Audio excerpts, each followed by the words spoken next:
everyone, this is Ashley Jamerson coming to you from Ashley Lambert Realty, and I'm going to try to make this video as quickly as possible. I'm probably going to talk fast, but I want to get this information out to you guys about new construction, what to expect from the process, what to expect from your realtor, what not to tolerate from your realtor, and things like that. So hopefully I answer a lot of your questions that you may not even know to ask when it comes to new construction.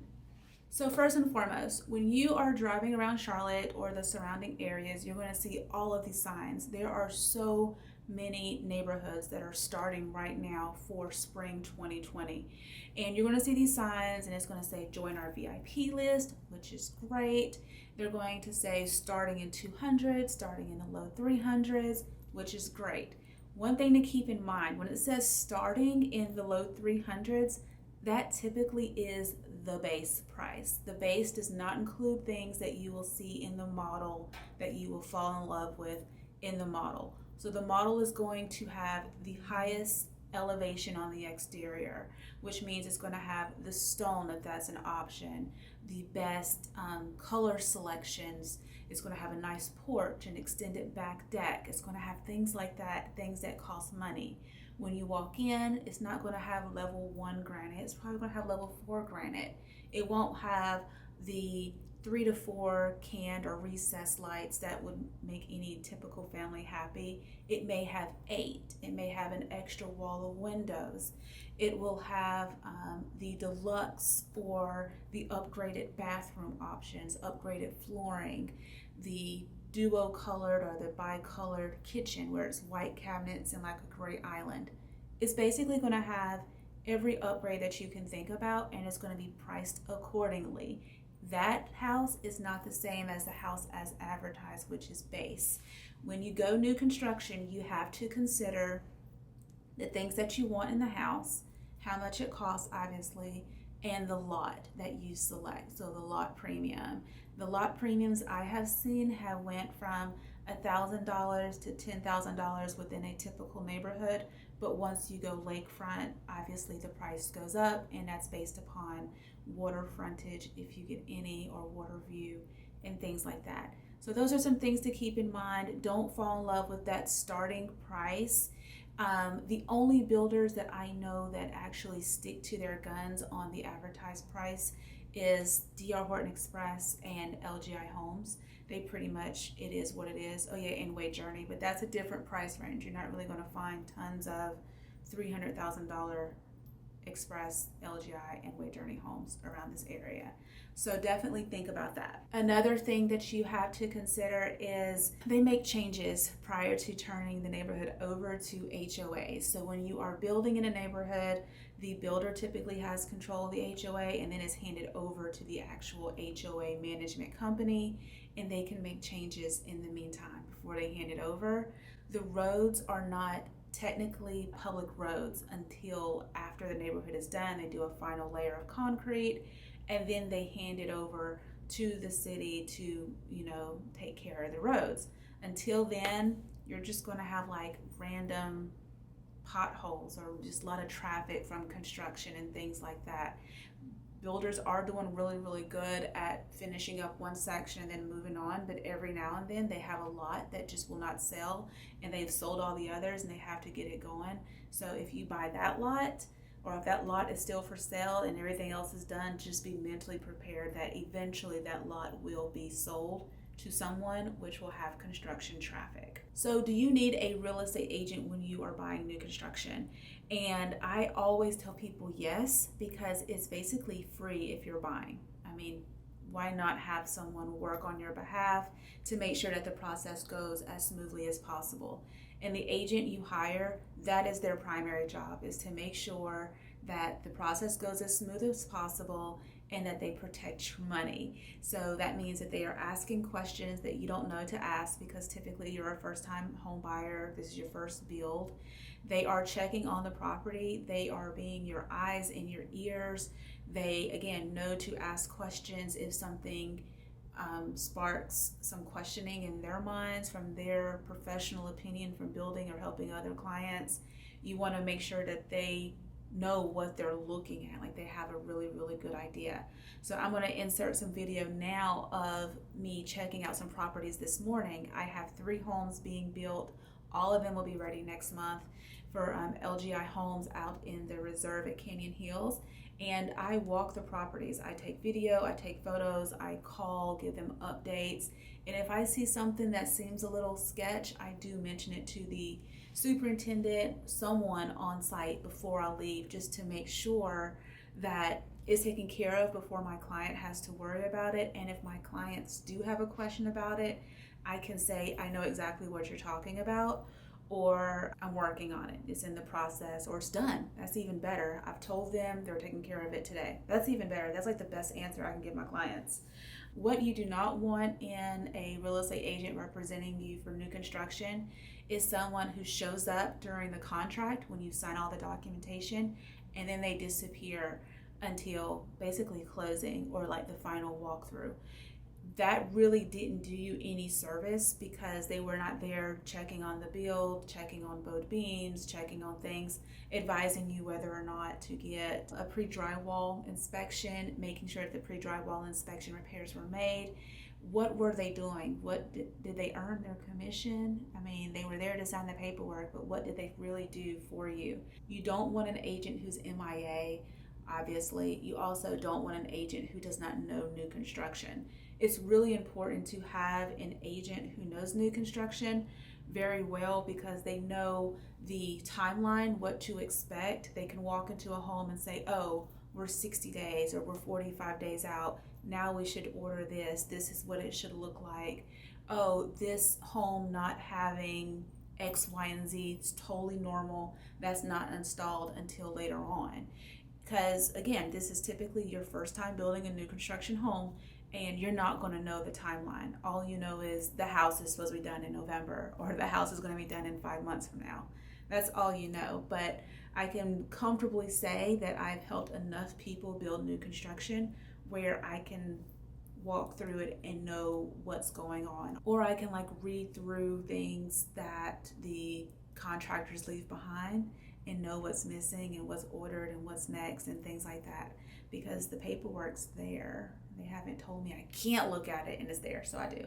The agent that you hire is basically your liaison between the attorney, the lender, the builder. So again, they're working on your behalf and they're making sure that the process goes as smoothly as possible. If you are selling a home and you are building a new construction, it really, really is important to have a real estate agent because again, that realtor will know the dates that are being hit by the build and when to start marketing your home so it all meets into one nice symphony at the end. Like you really want it to be a harmonious closing where everything happens as intended and there's no surprises.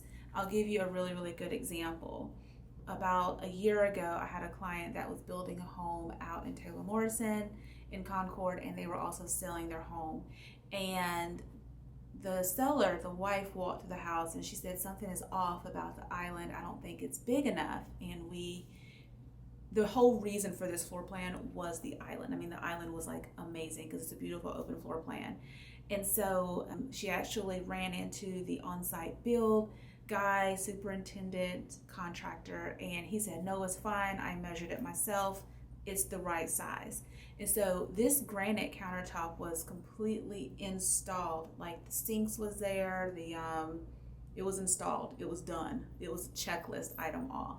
So let's just say that I was an agent who my clients didn't feel comfortable calling or I was out of pocket, they couldn't find me. This situation would have basically lingered on and on until the final inspection. But luckily they told me. I went over there the same day, met with the same guy, we measured it, and it in fact was off by like 8 or 9 inches. It was something ridiculously obvious. So it was off, we had it removed. Now let's say that we waited until the final walkthrough of the house. There's no way they would have been able to have replaced the granite, order the granite, had it installed before closing, and that would have messed up the closing on their other house. So you see why it's important to have an agent there representing you at all times. Another really good example is I have a buyer who is building currently with D.R. Horton. She closes next week, and she went to go look at the home, and I looked at it and I honestly thought it was fine, because when you drive by you see that everyone's house is the same as a townhouse. You see it's all the same and you're like, it's fine. But she has already fell in love with the house. She knows what it looks like, what it should feel like, and the exterior elevation option was not correct. Now, yes, we would have eventually caught it, but again, she saw it and she sent me the pictures. She spoke with the superintendent contractor person on site, and he literally brushed it under the rug and said, well, it's there now. There's nothing we can do about it. I reached out to her in regards to his answer, and I said, on a scale of 1 to 5, how do you feel? For me, anything over a 1 is a big deal, because my clients will not like it. She will not love pulling up to her new home once it closes. So she gave it a 3, and I called the on-site rep and I told them the issue, and they removed the whole dormer, which is part of the roof, and they were pretty much past drywall. So they were not happy about it, but it's either remove the roof or give us a huge credit or a huge price reduction, because it's not what she went under contract to purchase. So if she didn't have an agent, would they have budged? I don't know. Would she have taken her 3 problem to that level to get it fixed? I'm not sure, but the fact that she has a real estate agent who basically is not afraid to ruffle some feathers, I got it taken care of, and she's happily closing again next week. So when you hire an on-site agent, they should be looking at your house. They should be looking at the dirt. They should be following up and checking timelines and checking comps and all that good stuff. They're not just there to sign the paperwork to get you under contract and there to sign the paperwork to get you closed and to get paid. They should be working just as hard, and it's for longer. I mean, this almost is always 4 to 6 months and sometimes 7 months. So you're working harder and longer, but that's what you're supposed to do. If you're hired to be someone's agent, you're supposed to work on their behalf. I have picked up a client recently because another realtor dropped the ball on new construction, and her reply was, you may not know new construction, but I'm not going over there until the certificate of occupancy is given. By then, any issues are covered up by drywall, never to be seen again. Any major cracks in the foundation or things that could affect the flooring are covered up, never to be seen again. So how can you, as an agent, or how can someone that you hire not represent you to the point of knowing what they're selling you or what they're helping you buy? So back to the question at hand, do you need a realtor when you buy new construction? And the answer is definitely yes. Why not have somebody represent you and keep your best interest in mind when you're buying such a huge investment for you and your family?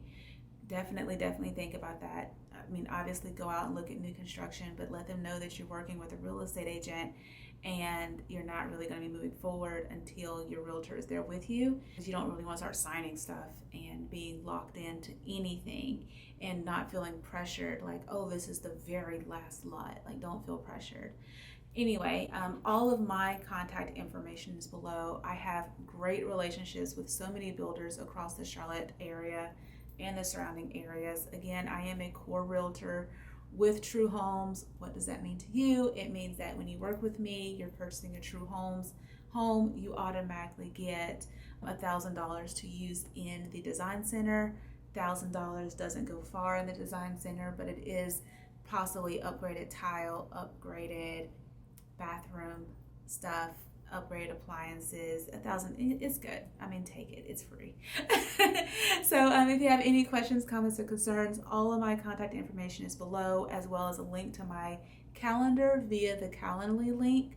You can literally put yourself right on my calendar, and then we can meet here at my office and talk about your needs in your new home, or selling your current home and buying a new one, and help you get on the road to home ownership.